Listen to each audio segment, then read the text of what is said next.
For those of you who have been watching, thanks for joining me in another episode of Hanging with Hannah.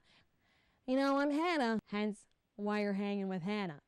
It's official. Today I reached my breaking point. I didn't think twice about it when, I decided to throw my phone at the wall and just watch it shatter. After seeing my phone screen, finally not light up for once in its life, I regretted my decision.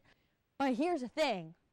I'm kidding. I did not destroy my phone. I love my phone way too much, and that's the problem, is that I catch myself pointlessly looking at it for what reason? I couldn't tell you. It's not like I'm going to have 12 missed calls or more than 3 messages that are probably going to end up being from my sister anyway. Since when the heck did this handheld device become part of my existence?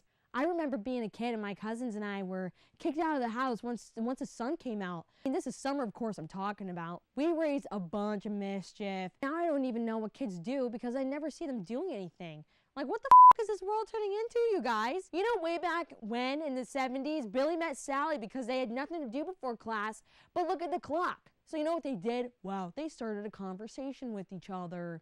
They fell madly in love, they got married, had 8 kids, and now watch our society and question, how do you use this? That's a great question, Billy, because all of us millennials pretend like we know, so we can fit in. When Billy took Sally on their first date, you know what they did? They played Bop It. They probably did it behind a train track somewhere, too.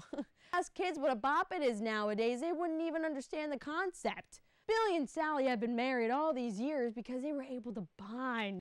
Dates now are like an insignificant process. First, the sliding of the DM message that we all hope to get. I don't know, because that's what our lives rely on nowadays, and people are just too scared to ask for someone's number. The nerve-wracking part is when you walk past them the next day in the hallway and you don't know whether to say hi or not, and odds are you're not saying hi. And you toss in another DM message when you get home, pretending like walking past each other in the hallway was a conversation. Then we get the Snapchat.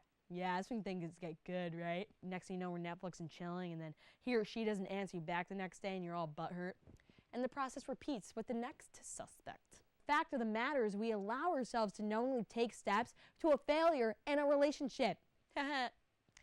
Surely it doesn't sound like the 70s fantasy to me, man. You know what's not on my fantasy list is yesterday, having to walk to class in 30-mile-per-hour winds when I'm nearly almost getting blown away before I even get to class. 30 miles per hour! I wish Mary Poppins didn't lie to us about how magical an umbrella can be. She must use a Stanley umbrella. Oh, and by the way, a Stanley is a durable hardware brand.